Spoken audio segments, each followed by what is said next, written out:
Today we're going to talk about today's milk and making it safe. Yes, Bessie, we know it's your favorite subject.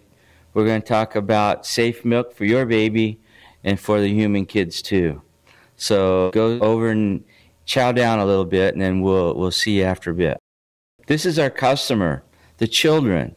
They need a safe, wholesome glass of milk, and as veterinarians and as people in the dairy business, this is our primary goal, is to produce a safe, wholesome glass of milk. And on-farm food safety plus the regulatory system is the way that this is going to happen. Our dairy farms today, small or large, are food production facilities. Every day they produce raw milk, dairy beef, liquid and solid nutrients for the environment. And so because of that, these production facilities must be managed on a daily basis for animal health and well-being, public health, ecosystem health, food safety, food defense, as well as the economic well-being of the production unit. The bedrock document that defines everything that we're going to talk about is called the Pasteurized Milk Ordinance.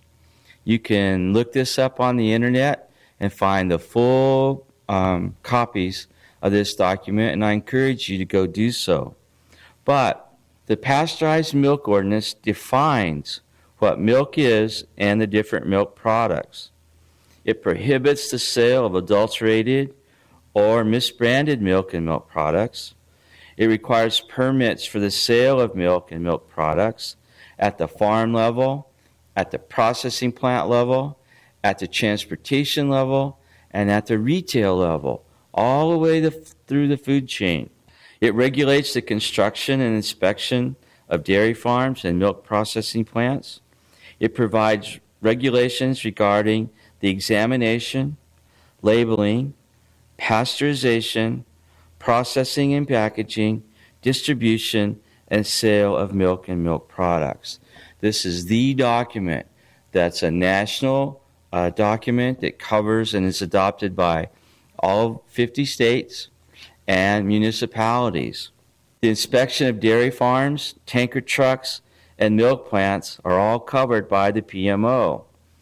The tanker truck, or the truck that transports the milk from the farm to the processing plant, is inspected for bacterial, chemical, or temperature standards at least once every 12 months. And trust me, it's more frequent than that. The PMO also requires that you inspect each hauler's pickup and sampling procedures at least once every 24 months.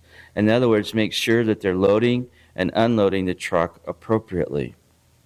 And then it requires that you inspect each dairy farm and transfer station at least once every 6 months.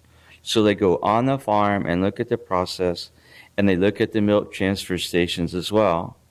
And then they inspect each milk processing plant and receiving station at least every 3 months. So we have a well-regulated inspection program put in place all along the food chain that handles the milk. Now, it also sets temperature standards. In other words, once the milk is harvested from the cow and goes into the bulk tank on the farm where all the milk is commingled, it must be 45 degrees Fahrenheit within 2 hours and cannot exceed 50 degrees Fahrenheit. So each farm bulk tank in the U.S. has a temperature sensing monitor. And this temperature sensing monitor then, recorder, is there, and when the truck driver comes, he or she looks to see if that milk has gone above 50 degrees Fahrenheit at any time during the day. If it has, then they are not to pick up the milk, and they don't. The PMO also sets bacterial limits. The individual producer, the bacterial limit cannot exceed 100,000 per mil, and the truckload itself cannot exceed 300,000 per mil. As far as antibiotics and other chemical compounds, there's no positive results on a drug residue detection methods. In other words, each tanker truck, before it's unloaded, is screened for the presence of beta-lactam antibiotics. If any of those are positive, then they retest it 2 more times with a positive standard.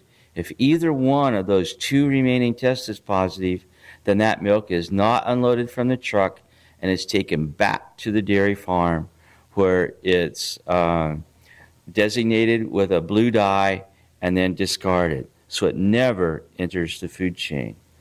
The PMO also sets somatic cell count limits. On a national scale, the somatic cell count cannot exceed 750,000. In California, for example, that standard is 600,000. Now, Appendix N of the PMO is the drug residue testing part of that document. This is a section that deals with antibiotic residue monitoring and farm surveillance. Under Appendix N, every truckload of milk in the United States is tested for the presence of beta-lactam antibiotics. These are penicillin-like antibiotics before the truck is unloaded. So the truck comes in, they take a sample, they go in and run the screening test and check.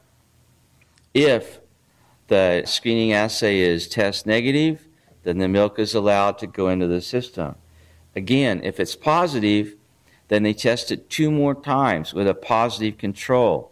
And if either one of those 2 are positive, then that truckload of milk is set aside, never unloaded. A dye is poured into the milk, and then that milk goes back to the farm, so it never enters the food chain. The other thing about milk and keeping it safe is we live in a microbial world. There are bacteria, viruses, fungi everywhere in our environment. And so we have to work with this idea. And so when an infection of the mammary gland occurs, that's called mastitis. Inflammation of the mammary gland can be caused by bacterial infections. And so antibiotics can and should be used to try to help the animal improve animal health.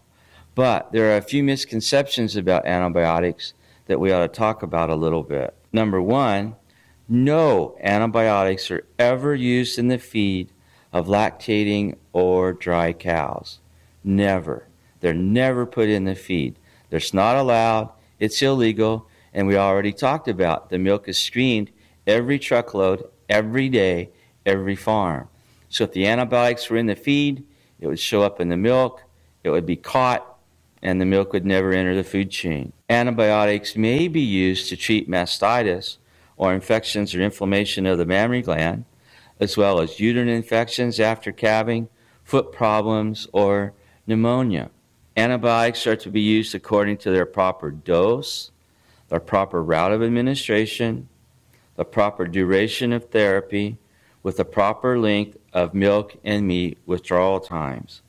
And all of this is followed according to the label or according to guidelines that can be attained in FARAD, the Food Animal Residue Avoidance Data Bank.